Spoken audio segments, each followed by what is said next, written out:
When, let's say, one corporation or a conglomeration of corporations monopolizes an aspect of the economy, it's bad. They can sort of set prices at their whim. They eliminate competition.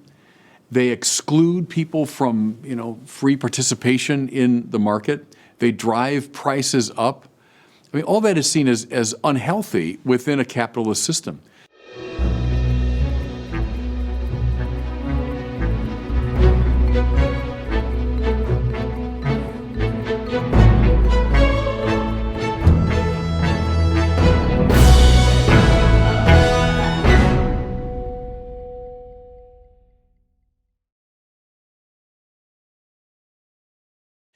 A feature of Catholic social teaching that I think is often overlooked or at least misunderstood is a certain animus against the concentration of power within a society.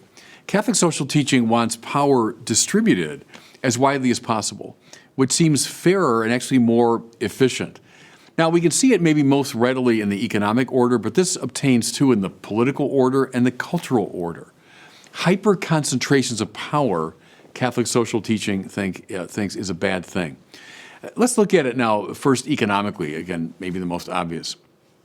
When, let's say, one corporation or a conglomeration of corporations monopolizes an aspect of the economy, it's bad. They can sort of set prices at their whim. They eliminate competition.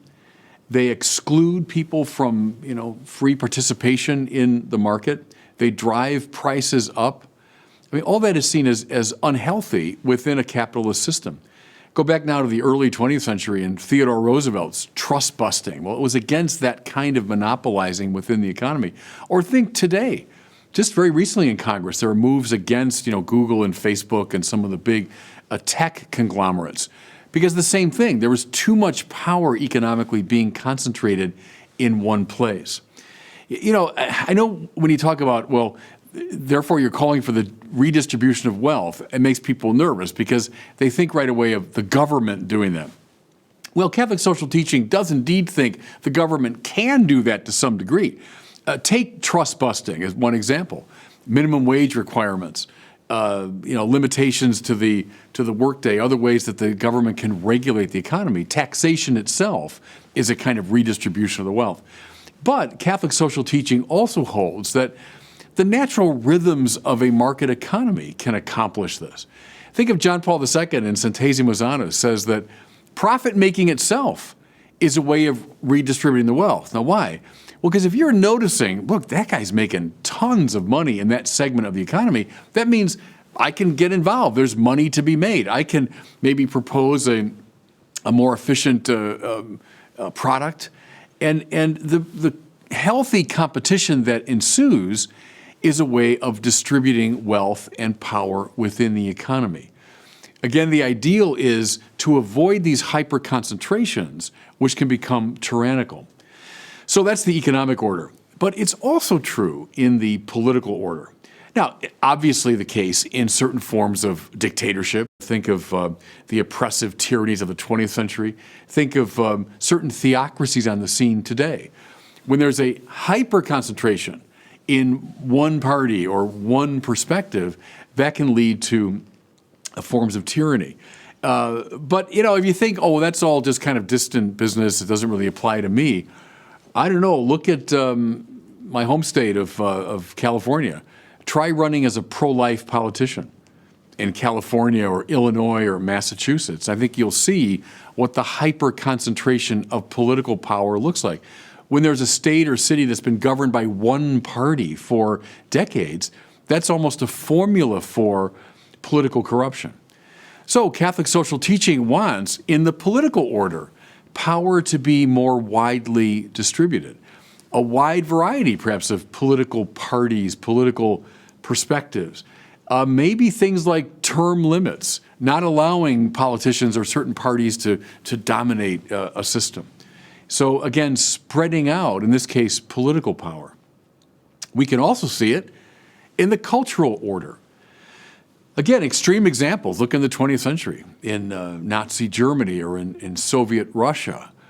when there was, one form of art, one form of pictorial representational art was deemed acceptable. Socialist realism in Russia, the Nazis had their own, very particular form. Every other type of artistic expression was censored or pilloried. This sort of thing, too, is a hyper-concentration of cultural power in one way. Now, again, lest you feel like, oh, well, those are weird things that happened far away and long ago. I don't know. Look at Hollywood today. Look at the TV shows and movies, very often coming out of a very singular and restricted ideological perspective. Is there one type of art, in other words, one ideological aesthetic perspective that's seen as legitimate? Well, that excludes all sorts of people from participating in the cultural realm. It's a hyper-concentration of power. Catholic social teaching is against this sort of thing. It wants power, economic, political, cultural, to be widely distributed. Again, it doesn't mean this has to happen through state diktat. There's all kinds of means by which this sort of distribution can occur. And in fact, one of the most basic forms of justice affirmed by Catholic social teaching is called distributive justice. So to take the goods of the world, which have a universal destination, by the way, they're designed really for everybody, and to make sure they're distributed as widely and humanely as possible. What comes to mind here is one of my intellectual heroes, the great G.K. Chesterton. Chesterton, back in the 10s and 20s, was advocating an economic theory that he called distributism. Now, it's coming from this idea, this Catholic idea of distributive justice. Chesterton was uneasy, obviously, with the forms of socialism and communism that were ascendant in his time, but he was also very uneasy with a sort of undisciplined, unconstrained capitalism or free market economy that also provided for a hyper-concentration of wealth. What he liked very much was a more local, widely distributed political and economic situation. Just recently, I was reading a very good commentary by the great Chesterton commentator, Dale Alquist, and he suggested that the term distributism has never really caught on. It is a little bit odd, unless you see the connection to distributive justice. But he suggested as an alternative the term localism. And not bad, because Chesterton was against these kind of great conglomerations of power at the sort of upper level, economically, politically, culturally.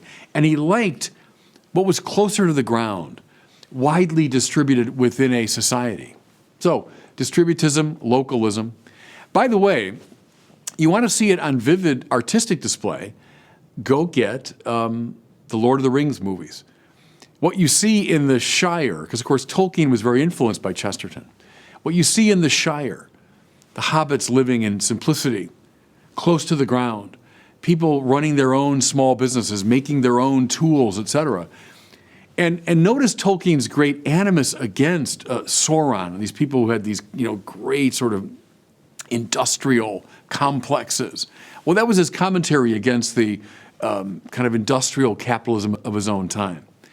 So again, Catholic social teaching, I think so often misunderstood and underappreciated, cuts against both the extreme left and the extreme right, calls for the universal distribution of goods as well as private property, wants power, which is seen as legitimate. Power is not a bad thing because God's all powerful, but it wants power distributed politically, economically, and culturally as widely as possible. Thanks for watching. If you enjoyed that video, I encourage you to share it and be sure to subscribe to my YouTube channel.